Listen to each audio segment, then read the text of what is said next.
Bienvenue en 2025 mes chers taureaux, et voici donc l'horoscope de l'année 2025. Donc on va présenter les choses et puis suivre temporellement et voir un petit peu donc ce qu'il en ressort. Alors c'est une année qui va être coupée en deux temporellement, c'est-à-dire qu'il y a deux grandes périodes en fait dans votre année, c'est comme ça en fait que ça se structure. Donc de janvier à juillet, c'est une année qui est très très positive, extrêmement facile à vivre. Alors l'enjeu, si vous voulez, c'est que la libération de Pluton en Verseau, pour vous, est une chose qui est très importante. C'est-à-dire que vous savez qu'il est parti du Capricorne en fin d'année, en novembre dernier. Donc au fond, vous étiez toujours un petit peu, j'allais dire, prêt à combattre, prêt à vous affirmer, prêt à vous défendre avec beaucoup de sujets sur lesquels il fallait vous positionner, il fallait vous faire respecter. Cette pression, en fait, est partie.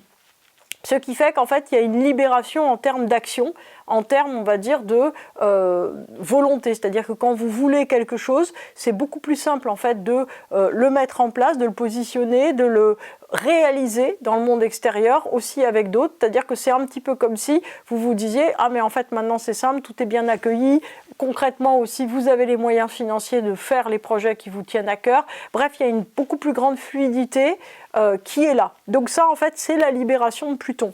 Donc, vous allez, dans ce petit bout d'année, entre janvier et juillet, il va se passer plein de choses, on va voir. Mais vous allez aussi, et surtout, initier beaucoup de projets. C'est-à-dire mettre en place des choses qui seront très importantes pour les 15 années à venir, on va dire. Et par ailleurs, il y a un espèce de contexte, j'allais dire, de vie douce, de vie joyeuse, d'équilibre, qui est extrêmement positif. L'entourage, les liens autour de vous, en fait, se renforcent, ils sont très puissants. En fait, vous vous sentez vraiment comme un roi ou une reine dans son royaume, c'est-à-dire posé et complètement centré. À partir d'août, et jusqu'à octobre-novembre, bon, le mois de décembre, on va dire que c'est un mois beaucoup plus, j'allais dire, de prise de recul par rapport à la période de août à octobre-novembre. Ça sera une période, on ne va pas se le cacher, beaucoup plus complexe à cause en fait du départ d'Uranus, puisque Uranus, qui était là en Taureau depuis des années et des années chez vous, est en train, en fait, va commencer à rentrer en Gémeaux et rétrograder comme on va le voir, mais il vous quitte. Donc la première expérience que vous allez avoir de ça, c'est l'impression, si vous voulez, de perdre un moteur, de perdre quelque chose en fait qui vous permettait de vous individualiser et d'être complètement vous-même. Alors en fait, on va voir que la vie vous demande de commencer à réorganiser un pas d'après, de réorganiser des choses, de savoir ce qui compte pour vous, mais sans vous battre. C'est-à-dire qu'il n'y a pas de nécessité de bataille, de positionnement, d'affirmation. Il y a une nécessité simplement de mettre des choses en place. Donc il se peut aussi que qu'on vous retire, en fait, que la vie vous retire des choses, soit que vous portez, soit contre lesquelles vous avez à vous battre. Ça peut être un mauvais professionnel, ça peut être une responsabilité familiale très lourde, des charges, une difficulté financière. Bref, vous allez voir en fait qu'on va vous retirer quelque chose avec lequel vous comptiez beaucoup en termes, on va dire, de blocage ou en termes de limitation à votre personnalité et à vos efforts. Et du coup, vous vous retrouvez vraiment dans le vide. Donc, tout est alourdi. Alors, surtout, n'ayez pas peur. C'est-à-dire que Uranus va rentrer définitivement en 2026 en Gémeaux. C'est bien évident que vous n'aurez pas une vie alourdie, etc. C'est juste la première, on va dire, le premier passage, le premier tournant, on va dire, énergétique qui va être un petit peu, j'allais dire, abrupt, puisque vous vous retrouvez tout à coup. C'est comme si vous, Taureau, en fait, tout à coup, vous vous rendiez compte de ce qui s'est passé avec Pluton qui est parti, c'est-à-dire que vous perdez vraiment quelque chose qui est à l'intérieur. Alors, vous allez voir d'ailleurs que ce Pluton en Verseau sera très positif, puisque vous allez vous appuyer dessus pour recommencer, on va dire, à lancer énormément d'initiatives, et pas seulement, en fait, pour être différent ou pour vous affirmer, mais également vraiment pour arriver, en fait, à être complètement, j'allais dire, en accord avec votre vie. Donc, on va dire que, en résumé, l'année 2025, c'est quand même une année, j'allais dire, qui est extrêmement profondément, j'allais dire, authentique et importante en fait pour vous, puisque c'est une année en fait où vous vous retrouvez, où vous vous recentrez complètement. Alors première partie d'année de manière douce, deuxième partie d'année un petit peu plus remuante, mais dans l'ensemble, je veux dire, je pense que fin 2025, donc c'est-à-dire l'année prochaine à peu près à la même époque, vous vous direz ah oui, en fait Nithya avait raison, c'est vrai que waouh, on n'a pas bien compris ce qui s'est passé au changement énergétique pendant l'été, mais sinon je veux dire, il y a vraiment des avancées, il y a vraiment beaucoup de choses en fait qui se sont posées et placées. Alors, on va voir dans le détail, mois par mois, hein, comment ça se déroule, ce qui se passe, et puis aussi, on va dire, quels accents à mettre sur quel domaine. Alors en janvier, l'année commence par quelque chose d'un petit peu contrariant, c'est-à-dire qu'il y a un carré entre votre Uranus en Taureau et Vénus en Verseau, donc il y a une perte affective. Alors la perte, elle n'est pas forcément grave, hein, ça peut être un ami qui déménage, ça peut être des gens, j'allais dire des voisins que vous aimez beaucoup, voilà, qui ont un autre projet de vie, voilà, ça peut être un enfant qui décide de faire des études au loin, ça peut être voilà, quelque chose, j'ai envie de dire, qui n'est pas très bloquant ni très marquant en fait dans votre vie, c'est juste que, j'allais dire, dans le cadre de votre stabilité affective, vous allez vous dire ah là là, qu'est-ce qui se passe? Et en fait, ce manque va générer beaucoup de mouvements. C'est ce qu'on voit tout de suite avec le lien, alors là qui est un lien de carré à Pluton en Verseau, c'est-à-dire que vous allez vous dire ok, il y a des choses qui manquent, donc moi je bouge et j'avance. Donc en fait, cette j'allais dire, mise en bouche qui peut paraître un petit peu désagréable en janvier va très très vite se transformer en quelque chose qui va vous faire décupler en fait de mouvements, de volonté d'action, de volonté d'entreprendre, aussi de volonté d'accompagner les vôtres. C'est-à-dire que on voit très bien votre énergie se décupler autour des projets qui vous tiennent à cœur, des gens qui vous tiennent à cœur, de vos proches, de votre famille. Il y a beaucoup de choses qui se passent. Alors en février, on entre dans une période qui est, j'allais dire, celle vraiment de votre première partie d'année, donc une période très positive. Donc, il se passe quelque chose au point de vue de l'univers, hein, c'est que l'axe des nœuds qui était Bélier-Balance devient un axe des nœuds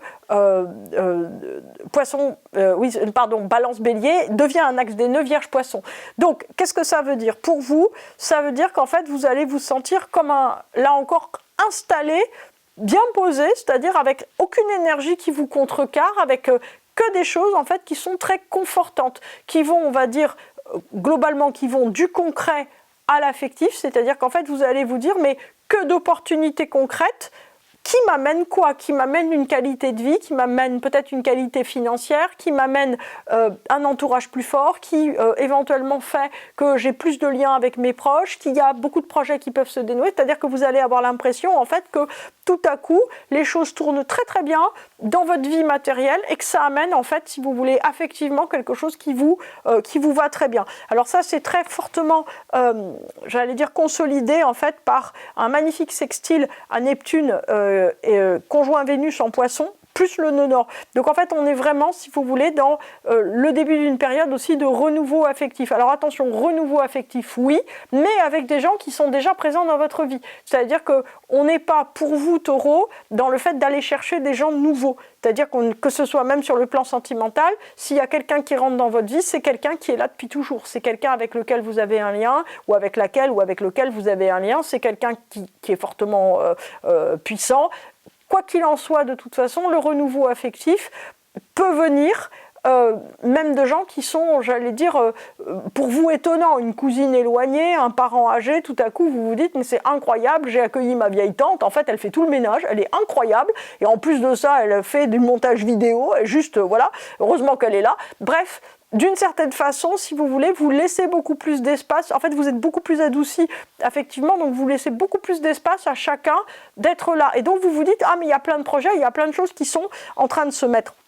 Donc, en mars, Uranus continue là-dedans, c'est-à-dire qu'il est très très heureux avec son nouvel axe des nœuds. Donc là, ça commence à s'étendre à la sphère financière et professionnelle. C'est-à-dire que vous allez avoir envie de profiter de toute cette joie intérieure, bonne énergie et équilibre pour réaliser des projets autour de vous, pour mettre en place des choses, pour vous dire, ah bah ça fait longtemps qu'on voulait étendre le garage, ça fait longtemps qu'on voulait partir en voyage, ça fait longtemps qu'on voulait faire cette formation, ou faire ceci, ou faire cela, ou construire construire une tiny house pour nos grands-enfants dans le jardin. Allez, on y va. C'est-à-dire que si vous voulez, on est vraiment dans quelque chose où on réalise enfin ce dont, j'allais dire, on est porteur. En avril, donc Uranus en fait là est complètement, j'allais dire, en force, donc toujours avec son axe des nœuds, mais en plus de ça avec un sextile à Saturne en Poisson et à Mars en Cancer. Donc c'est deux évidemment. Donc là en fait vous consolidez vraiment les choses. Donc ça veut dire que concrètement, si vous avez lancé des choses en février, mars, par exemple sur le plan professionnel, ça va se capitaliser, se rentabiliser à partir d'avril, c'est-à-dire que on a l'impression, si vous voulez, que tout sort de terre. C'est normal, en même temps, on va se dire, c'est le printemps, donc c'est tout à fait normal, effectivement, que des choses jaillissent. Donc il y a aussi une possibilité, si vous voulez, d'un accent très fort mis sur des projets dits loisirs ou des choses comme ça, c'est-à-dire qu'en fait, si vous voulez, tout ce qui n'est pas forcément le cœur de votre vie va aussi énormément se développer, et avec une impression que, j'allais dire, vous avez beaucoup plus d'espace, beaucoup plus d'opportunités, beaucoup plus aussi de marge financière pour faire les choses. Alors ça peut être des gens aussi qui vous prêtent de l'argent, un héritage anticipé, ou bien vous qui vous dites, ah bah en fait cet argent qu'on gardait, on va l'utiliser pour autre chose, etc., etc. Ou bien des gens qui viennent à plusieurs sur un projet. Il y a vraiment, si vous voulez, tout un tas de choses en fait très positives qui se font, non pas on va dire pour boucher des trous, mais pour construire le pas d'après. Bon. En mai, on est en totale continuité par rapport à ça, avec vraiment une impression de repos, d'accomplissement, que les choses vont à votre rythme. Donc vous êtes un signe de terre, hein, vous taureau, donc vous aimez assez bien quand même que les choses aillent à votre idée. Alors en juin, on est toujours dans cette énergie aussi d'impression de tenir les rênes. Alors Uranus est en taureau, on va voir qu'il est en train de partir, donc il est aussi, je lui en surplomb, c'est-à-dire que au fond, si vous voulez, plus le temps va passer, vous voyez février, mars, avril, mai, juin, plus vous allez en fait vous sentir comme, j'allais dire, sur une montagne, à contempler votre œuvre, à contempler tout ce qui se déploie. Donc j'allais dire, tout ce qui vous rend heureux peut venir, c'est-à-dire qu'il peut y avoir de l'amélioration, comme on dit, dans l'habitat, il peut y avoir tout à coup le fait de commencer à réaliser quelque chose qui vous tient à cœur, l'adoption d'un animal, le fait de recommencer à parler avec un ami qui vous est cher, une meilleure organisation des choses, un voisin qui vous dit « mais attends, ton enfant, je vais l'emmener à l'école, t'as plus besoin de te lever », etc., etc. C'est-à-dire qu'en fait, on voit vraiment une facilitation, vous allez vous dire, il faudrait que ça continue comme ça, toujours, voilà. Le mois de juillet va commencer avec une conjonction entre Vénus et Uranus et toujours notre magnifique trigone sextile à l'axe des nœuds mondial Vierge-Poisson. Donc va commencer un été très doux. Donc très doux, très entouré, ça ressemble beaucoup, alors on verra pendant les horoscopes mensuels, mais ça ressemble quand même beaucoup à un été très entouré, très familial, ou en tout cas avec que des gens que vous aimez. Ça peut être aussi un voyage qui vous fait terriblement plaisir. En tout cas, il y a beaucoup de soutien, il y a beaucoup de projets, il y a beaucoup d'amour, d'envie, d'amitié, de liens forts. C'est-à-dire que vous allez en fait commencer à rentrer dans un état, j'allais dire presque second, voilà, de petits sucres, vous voyez, qui est en train de fondre dans le thé, avec des petits cookies au milieu. Voilà, c'est l'heure du goûter bientôt. Donc, en fait, l'idée, c'est, si vous voulez, que vous allez vous dire, mais en fait, tout va tellement bien, c'est extraordinaire, et ça va vous rendre très joyeux. Et arrive le mois d'août. Alors là, effectivement, c'est le pavé dans la mare. Pourquoi ? Parce que Uranus s'en va. Il s'en va du signe du taureau. Et donc, en fait, j'allais dire, il vous laisse tout déposséder. C'est-à-dire que vous allez vous sentiez bien parce que vous sentiez en fait une espèce d'énergie très forte à l'intérieur de la stabilité. Vous voyez, comme s'il y avait eu un drive au milieu. Et là, en fait, toute cette énergie d'affirmation, d'hyper-indépendance de soi va tomber, va disparaître. C'est-à-dire qu'en fait, vous allez vous sentir comme si, au fond, vous deviez soutenir tout le monde, mais sans plus de centrage, sans plus d'énergie en propre. Donc, c'est désagréable, hein, on ne va pas se leurrer.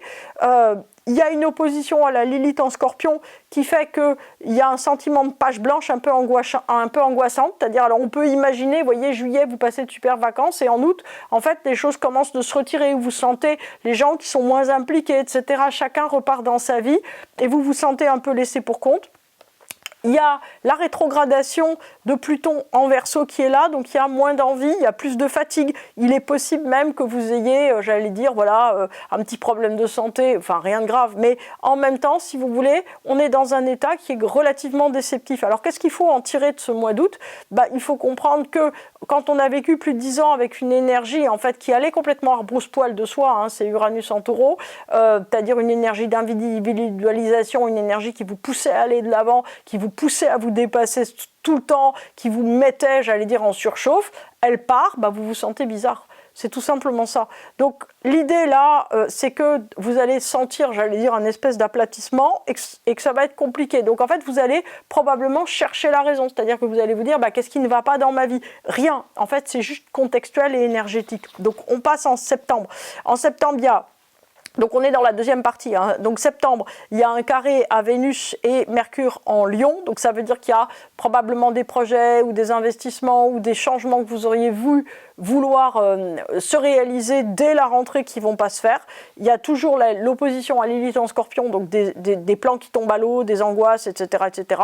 Donc j'allais dire que ce n'est pas une période très négative.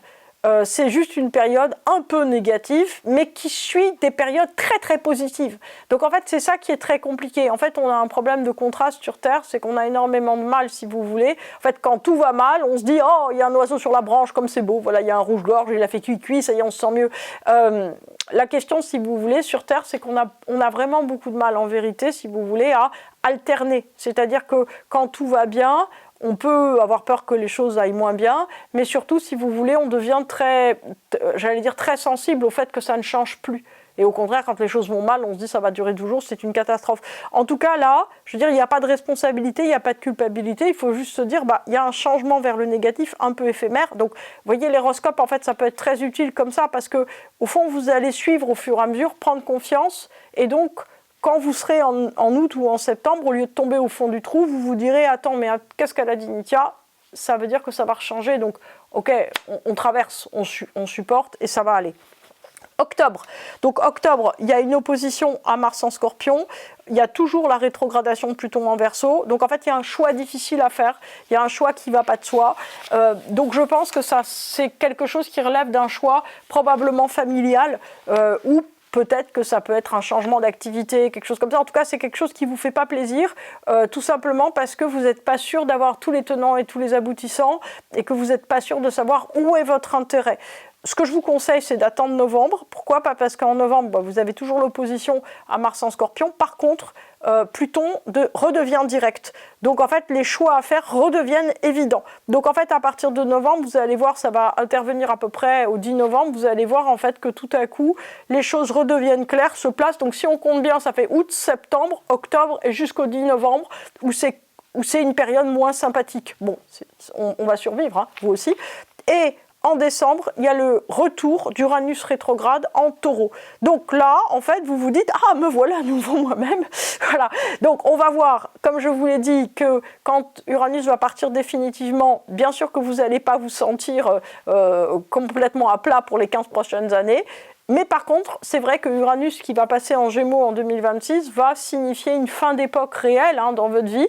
Donc il faudra aussi l'anticiper. On est là, on va l'anticiper ensemble. En tout cas là, en décembre 2025, vous récupérez un horizon clair. Vous savez beaucoup mieux où vous allez et pourquoi, etc. Voilà. Alors, là maintenant, on va voir un petit peu, à mon avis, si vous voulez, quelles sont les deux grandes choses que, j'allais dire, sur lesquelles faire très attention en 2025 pour vous, Taureau. Donc, c'est ce dont je voulais vous parler. Alors, numéro 1, il y a une question de transition énergétique à réussir. C'est-à-dire que, là, je vais beaucoup vous bassiner avec ça. C'est-à-dire que Uranus, comme vous avez compris, va au mois d'août, en fait, passer en Gémeaux. Donc, ça va être un peu bizarre. Voilà, et puis si vous voulez, il y a de l'autre côté le nœud sud Vierge Poisson quand même, et il y a ce Pluton qui est en Verseau, qui va être direct et rétrograde. Alors qu'est-ce que ça veut dire tout ? Numéro 1, comme je vous l'ai dit, il va falloir en fait avancer sans ennemis.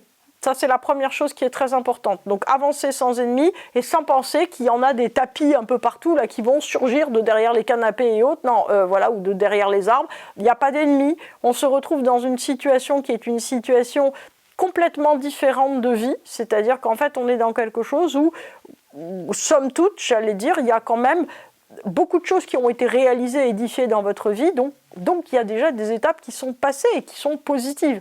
Donc, en fait, ce qu'il faut que vous appreniez, c'est, d'une certaine façon, avec Uranus en Gémeaux, il va falloir progressivement se dire, voilà, j'ai tout réussi, donc il n'y a plus rien à changer fondamentalement, c'est-à-dire que cet Uranus en Taureau, il était là aussi pour vous aider à questionner, on va dire, votre socle et vous dire, humainement, qu'est-ce que je veux vraiment être, qu'est-ce que je veux vraiment vivre. Donc on a eu ça pendant une dizaine d'années.